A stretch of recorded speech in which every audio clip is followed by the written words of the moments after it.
കുഴപ്പമില്ല, നല്ല പടമായിരുന്നു. അത്യാവശ്യം വയലൻസും പിന്നെ കാര്യങ്ങളൊക്കെ ഉണ്ടായിരുന്നു. ഓവറോൾ നല്ലൊരു വാച്ചായിരുന്നു. എങ്ങനെയുണ്ട് അനിരുദ്ധിന്റെ മ്യൂസിക് എങ്ങനെയുണ്ടായിരുന്നു? മ്യൂസിക് ആയിരുന്നു കുറച്ചുകൂടെ നിന്നത്. കാര്യം സൗണ്ട് ഡിസൈനും കാര്യങ്ങളും ഒക്കെ കുറച്ചുകൂടെ വേറിട്ട് നിന്നു. ഓവറോൾ കൊള്ളാം. ഓക്കെ. പടം നല്ല പടമാണ്, ഒന്നും പറയാനില്ല. എല്ലാ മോഡും ഉണ്ട്, എല്ലാ വൈബും ഉണ്ട്. വയലൻസ്, ആക്ഷൻ, റൊമാൻസ്, എമോഷൻസ് എല്ലാം ഉണ്ട്. കിടിലൻ പടം, ഒന്നും പറയാനില്ല. അതെ അതെ, അങ്ങനെ പറയാം. നല്ലൊരു മൂവിയാണ് അല്ലേ. ഇറങ്ങിയപ്പോൾ തന്നെ ഇത് ഫേമസ് ആയല്ലോ, അനിരുദ്ധിന്റെ ട്രാക്കും എല്ലാം കിണ്ണകാഴ്ച പടം. BGM, ലോകേഷ്, എവറിത്തിങ്, എല്ലാവരും കാസ്റ്റ്, ഈവൻ സ്മോളസ്റ്റ് ഡീറ്റെയിൽ വരെ പക്കയാണ്. എല്ലാം റിലേറ്റഡാ സ്ക്രിപ്റ്റുമായിട്ട്. എല്ലാം കൊള്ളാം.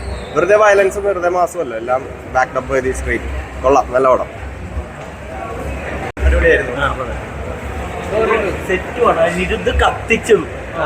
പൊളി പടം, വേറെ ലെവല്. വാമിക ഗബ്ബി ലോകേഷ് നന്നായി തന്നെ ചെയ്തിട്ടുണ്ട്. വാമിക ഗബ്ബി പൊളിച്ചുണ്ട്. അനിരുദ്ധ് കത്തിച്ച് വേറെ ലെവല് സെറ്റ് ആയിട്ടുണ്ട്. എക്സ്പെക്ടേഷന്റെ ആ കറക്റ്റ് എത്തി, അവിടെ എത്തി. ശരി,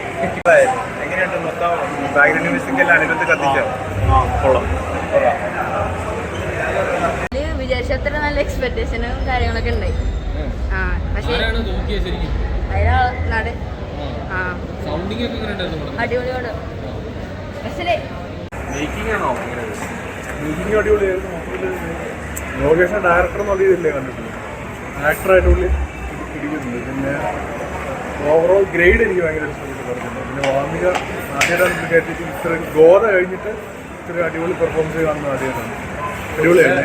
എങ്ങനെയുണ്ട് അനിരുദ്ധ് മ്യൂസിക് കത്തിച്ചു? One of the best. അന്നൊരു സ്റ്റേജ് ഷോയിൽ മറ്റേ AR റഹ്മാൻ പറഞ്ഞില്ലായിരുന്നു, ഒരു ക്ലാസിക്കൽ ട്രെയിനാണ്. അതനുസരിച്ച് പുള്ളി പഠിച്ചിട്ടുണ്ട്. ഹലോ, എങ്ങനെയുണ്ട് ലോകേഷ് അഭിനയത്തിലേക്ക് വന്നപ്പോൾ? എങ്ങനെയുണ്ട്? നല്ലതായിട്ടുണ്ട്. ഡയറക്ഷൻ അതുപോലെ തന്നെ സെയിം തന്നെ. ഡയറക്ടർ വേറെ ആയെങ്കിലും ലൊക്കേഷൻ അതുപോലെ തന്നെ നോക്കുന്നുണ്ട്. പിന്നെ ഓരോ കണക്ഷൻസും കറക്റ്റായിട്ട് പോകുന്നുണ്ട്. നല്ല ബാക്ക്ഗ്രൗണ്ടും ഓരോന്നിനും നമ്മൾ എന്റർടൈൻ ചെയ്യുന്നുണ്ട്. സൂപ്പർ മൂവി, ഒരു രക്ഷയില്ല. ഗംഭീര മേക്കിംഗ്, ഗംഭീര ഡയറക്ഷൻ. എങ്ങനെയുണ്ട് അനിരുദ്ധ് കത്തിച്ചോ? പൊള്ളിച്ചിട്ടുണ്ട്. അയ്യോ, ഒരു രക്ഷയില്ല കേട്ടോ. പടം കണ്ടുകൊണ്ട് നമുക്ക് അവിടെ തന്നെ ഇരിക്കാൻ തോന്നുക. തൂക്കിയിട്ടുണ്ട്. ഓ, താങ്ക് യു.